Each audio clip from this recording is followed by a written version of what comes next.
Good day and welcome to this third in the series of videos about how we got to have the Book of Common Prayer, how it was created and how it came down to us through the last 4 centuries. Thank you for joining me. My name is Ross Hebb. I'm the Anglican minister at St. Peter's Church in Fredericton, New Brunswick. The thing about the 17th century that strikes people as being quite strange or unusual is that one would have thought that after the Protestant Reformation in England and after the prayer books of 1549, 1552 and the Elizabethan settlement of 1558 that things would have been settled and things would have been smooth sailing through the ensuing century. But such was not the case. The marvel of the century that I'm about to discuss is that the prayer book survived it at all because it was under intense scrutiny and persecution, and actually it was outlawed for a time. But that's to get ahead of myself. Remember, I concluded the last talk about the Elizabethan period by mentioning that there was a group within the Church of England at that time. There was only one church in England, the Anglican Church. There was a group of people within the Anglican Church that were very discontented with the status quo. They didn't like the Book of Common Prayer. They didn't like the polity, having bishops in the Anglican Church in England. They didn't think that the church was near Protestant enough. The Reformation had gotten a good start, and then it sort of stalled out in their perspective. Queen Elizabeth I died in 1603, and she had appointed as her heir James VI of Scotland. And James VI of Scotland came down and became James I of England. And even before James made it to the city of London in his procession southward, he was greeted by a number of Puritans. And those Puritans, or rather Puritan-minded individuals, wanted him to institute changes within the established church, the Anglican Church in England. And they had all sorts of complaints about the prayer book.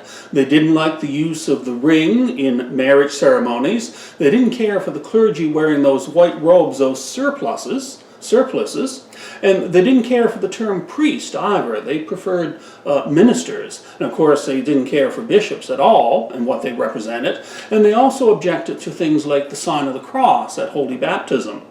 Now, while on the surface it may appear that these complaints were minor and superficial, what lay behind them was much more important. They actually struck at the order of services, the theology, and the very understanding of what constituted the Christian church. So these were no minor disagreements. King James, coming into a new kingdom, being glad to leave the Presbyterians in Scotland, said, well, let's have a conference and talk about it. And so this brought the first of the conferences of the century, the Hampton Court Conference of 1604. There on the one side were the Puritan theologians and clergy, and on the other side were the bishops and the theologians of the Church of England. And James sat as the judge and decider. In the end, he rejected most all of the Puritan objections, except for the one that suggested the clergy be better educated. But the Hampton Court Conference produced one tangible and long-lasting benefit. James struck a committee to look into and then to actually conduct a brand new translation of the Bible. And it was released in the year 1611 and is known to us as a King James Version of Holy Scripture. And it, of course, is a standard and has been a standard for centuries following then. Unfortunately, the outcome of the Hampton Court Conference did not settle things, and the number of people within the Church of England who were discontented with the status quo only grew. Some of those Puritans that I mentioned left England due to their disgruntlement, went to Holland for a few years, and then hired a ship by the name of the Mayflower and sailed across the Atlantic Ocean and landed, of course, in the New World, and there started a new civilization, a new colony, a light upon a hillside that all the world could look at, a model Christian community in their estimation. And so this discontent, though, continued within the church in England, and tensions rose, and James and then his successor Charles I, and there were much discontent, and then things came to a constitutional crisis. There was, to simplify matters, on the one hand, the Parliament and those who objected to the way the Church of England was being run and what it represented in its prayer book, and the Crown and its supporters and the Church of England and the bishops and the other. And this constitutional crisis, having to do with matters political, the powers of Parliament, powers of taxation, the nature of religion within the realm, resulted in the English Civil War. And there was war in the early 1640s. The Crown and the Royalists on one side against the parliamentary forces, and then later Presbyterian assistance from Scotland and the Roundheads in the other. As it turned out, the parliamentary forces, under the expert leadership, generalship of Oliver Cromwell, in the end won the Civil War, defeated the Royalist forces, and arrested Charles as the king. Charles was tried, and he was eventually beheaded. Just like his former Archbishop of Canterbury, Archbishop Laud, who was a great supporter of the prayer book, King Charles was beheaded on the 30th of January, and thus ended the English Civil War. And then for the next 12 years or so, Oliver Cromwell and a rump of a parliament ruled the nation of England. And part of their program was religious. They threw out the prayer book. It became illegal to use the prayer book. The clergy who wanted to continue to use it were kicked out of their parishes. Bishops were abolished. The very office of bishop and its holders were kicked out. And in 1644, a Presbyterian-style directory of worship, not a prayer book, but a directory to ministers as to how to conduct worship, was introduced. And only if clergy were willing to follow that road and do those sorts of things were they allowed to be clergy. The rest of the Anglican clergy were put out. Now, not only were the clergy put out and the prayer book illegal and the bishops done away with, but also the people in charge, not just Presbyterians, but independents and other religious groups, went on a great program of destroying what they considered to be sacrilegious and superstitious images. And this entailed, in places, men going out with long, long poles and smashing out all the stained glass windows out of cathedrals and parish churches throughout the nation of England. And indeed, I believe it was in the year 1644, to give you an idea of the spirit of the times, that Christmas was outlawed and declared, instead of a festival and a feast, a fast day. Christmas as a fast. And so this was the nature of the interregnum period, this period in which there were no bishops, the prayer book was illegal, and Oliver Cromwell and the victorious parliamentary forces ruled the land of England. Oliver Cromwell passed away in 1658. His son tried to run the country for a year or so, did not work out, and the nation had become exhausted of military battles and of religious disputes, and amazingly, they invited back the monarchy. The Stuarts, the same family as the king that had been beheaded, were invited back to restore the monarchy.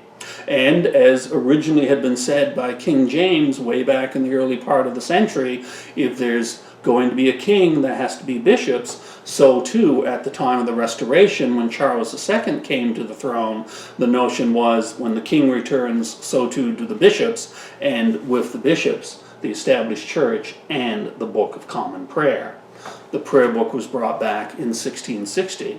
But of course, there were people who were not continued to be displeased with the prayer book, so there was another conference, this time known as the Savoy Conference. And in this conference, the Anglicans really ruled the day, and they answered all the Presbyterian and independent objections against rings and crosses and priests and surplices, and the prayer book stood as it was. With a few additional collects added by Bishop Cozen, who was a great writer of special collects or prayers at that time. And also there was the introduction of a new service, and it's found even in our prayer books today, a service of holy baptism for those of riper years, that is, for folks who had been brought up during this period in which the prayer book was outlawed and infant baptism was rarely held or happened because it was thought to be inappropriate, and so there was a new service added to the prayer book, that the baptism for those of riper years. There was also another new service, a special service for the 30th of January, an anniversary and commemoration of the beheading of King Charles I. And that is the closest, that service is the closest that Anglicans ever came to having an individual declared almost a saint within the Anglican communion, King Charles I of blessed memory. So the restoration occurs in 1660, the prayer book is brought back, and things settle down into some sort of peaceful situation. But the Restoration Parliament that was elected at this time was very pro-church and very anti-Presbyterian and Puritan and independent. And they passed a few acts that were designed to limit the existence and spread of Presbyterian and Puritan-minded individuals within the realm.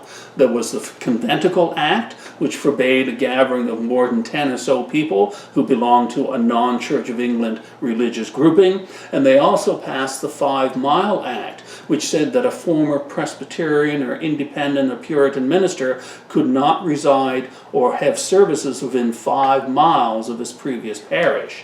These were acts designed to persecute and to make sure that there would be no more spread of Presbyterianism or Puritanism within the realm of England. But despite all this, something extraordinary happened in 1688, known as the Glorious Revolution. The new king to the throne, James II, came to the throne. As it turned out, he was really a Roman Catholic, and put things in an awful turmoil, because the king was the head of the Church of England, and here he was, a practicing Roman Catholic, and made no bones about it. So it created a very odd situation which did not go over well, because while Anglicans and Presbyterians and Puritans and Independents may disagree, they had one thing in common: they didn't like Roman Catholicism. And so there was a movement in the country. They invited William of Orange, a Calvinistic ruler from Holland, to come to England to become the new king, and he did. James I tried to raise an army and failed, and he had to flee into exile. But this put the Anglican clergy in a terrible bind, because they had taken, as all Anglican clergy still do, oaths of allegiance and obedience to the ruling monarch. And they had sworn obedience to James II. And here there was a new king on the throne, and a new oath of allegiance passed by Parliament that had to be taken. The clergy were given over a year to think it over, but in the end, the Archbishop of Canterbury, 6 of the bishops, and at least 400 of the clergy couldn't bring themselves to take an oath of allegiance to William when James II was still living. And so they lost their jobs, they lost their homes, they lost their incomes, and they were out on the street. And there were many laity who agreed with their position as well and sympathized. And that group of individuals became known as the non-jurors. The non-jurors, those who wouldn't take a particular oath. And included amongst them, of course, was some laity. And amongst the laity was a man by the name of Robert Nelson. And Robert Nelson I mention because he wrote a commentary on the Book of Common Prayer. The prayer book had been around for about 150 years, and it was so well thought of, even by these non-jurors, that Mr. Nelson wrote a commentary on the festivals and fasts contained in the Book of Common Prayer. And it is a book which is still available down to this day. And so that brings to the end my discussion of the 17th century. But just one more act of Parliament to mention, and it is the 1688 Toleration Act. And that Toleration Act was a very laid and grudging admission that within the realm of England there were Christians who did not belong to the Church of England. There were nonconformists, that is, they didn't conform to attending or believing in the manner of the prayer book, and these nonconformists were recognized by an act of Parliament as existing, and they would have legal status. But a member of a nonconformist group could not be a justice of the peace or become a member of Parliament. They were restricted and kept out of public office, just like any Roman Catholic was kept out as well. And on that end, that particular century came to an end.